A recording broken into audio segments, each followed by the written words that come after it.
Šventasis Tėve, ar jums lengva duoti atleidimą? Atleidimą duoda Dievas. Aš esu tik tarpininkas, padedantis kiekvienam pageidaujančiam ateiti į tikėjimą, rasti atgailą savo širdyje. Tada padėkite man įveikti piktas mintis. Jos neleidžia man atleisti to prašančiam dėl mano patirto skausmo. Koks tavo skausmas?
Kas šiandien budi klasėje? Aš budžiu. O kas nepatinka? Tu gal atsistok, kai mokytojas su tavim šneka. Man po bokso treniruotės raumenis skauda. O jei ir atsistočiau, tai va tu ir atsigultum. Kodėl lenta nevalyta? Aš negaliu dirbti. Man mėnesinės. Mėnesinės. Rimtai. Tai tu mergaitė būsi, ar ne? Tai rytoj supinsim kasytės, pasveikinsim su moters diena, gėlių atnešim. Šitaip?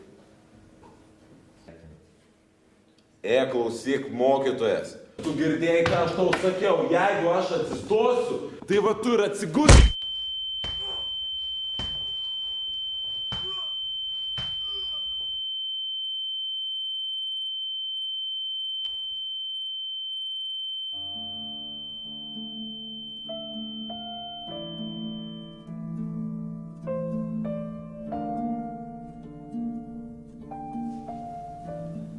Jėzus Kristus pasakė, atleisk ir bus atleista. Atleidimas tai aromatas, kuris skleidžia gėlė, kada ją trypia purvinomis kojomis.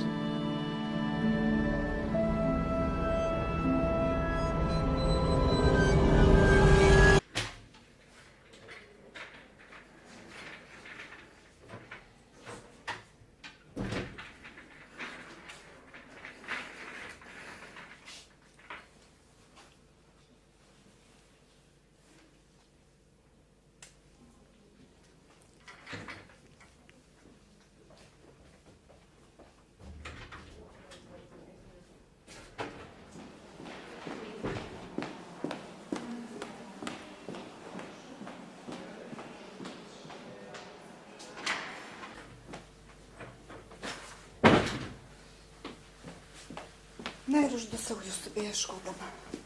Mokytojau, aš dėl to mano sūnelio Arniuko paišdykavimo atėjau su jumis geruoju susitarti. Štai jums tam tikra pinigų suma, moraliniai bei materialiniai žalai kompensuoti ir mes pamirškim visą tą įvykį. Pasiimkit savo pinigus. Jums jų prireiks teismo išlaidoms. Ach, taip?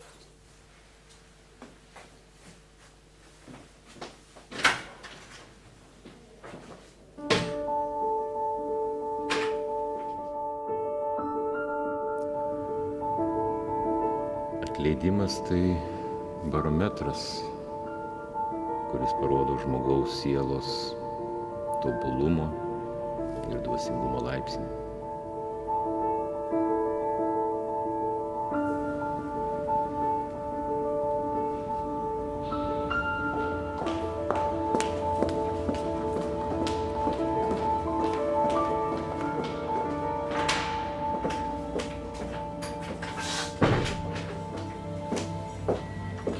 Labadiena. Mūsų mokyklos kolektyvas svarstė jūsų elgesį ir priėmė vieningą sprendimą. Kokia gėda, kokia baisi gėda. Mūsų mokyklos vardas linksniuojamas visų laikraščių pirmuose puslapiuose. Žodžiu, kai grįšite į darbą, parašysite prašymą, kad išeinate savo noru. O jeigu ne, būsiu priversta jūs atleisti, kaip neturinti pedagoginės kompetencijos.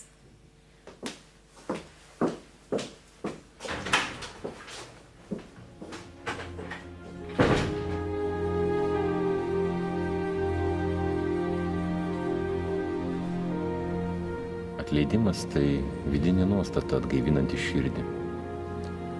Pirmiausia, jis suteikia dvasios ramybę mums patiems. Būdami dvasiškai ramus, mes galime tą ramybę perduoti ir kitiems. O tai ir yra vertingiausia dovana, kurią galime dovanoti.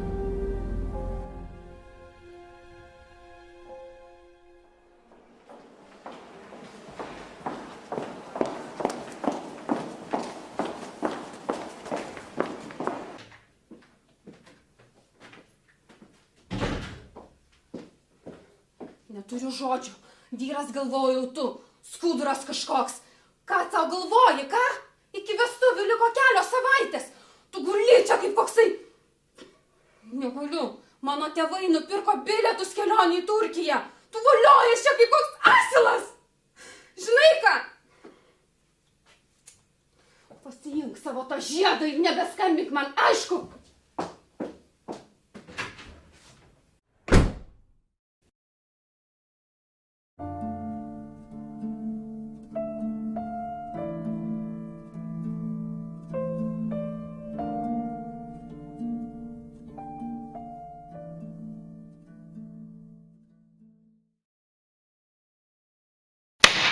Stot, vyksta teismo posėdis.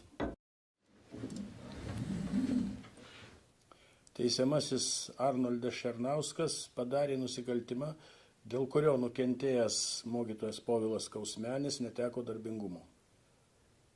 Pagal Baudžiamojo kodekso 111 straipsnį, kai dėl tyčinio kūno sužalojimo nukentėjęs neteko darbingumo arba buvo nepataisomai subjaurotas jo veidas, teisiamajam gresia laisvės atėmimas nuo 2 iki 7 metų. Vienintelė lengvinanti aplinkybė – nukentėjusio atleidimas. Kaltinamasis, ar pasiruošęs prašyti atleidimo?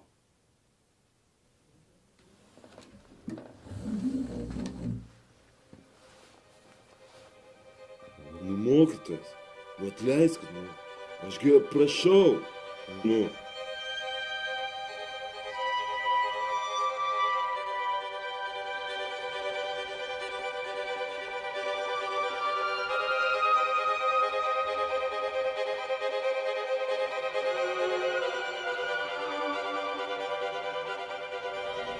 Atleidimas tai aromatas,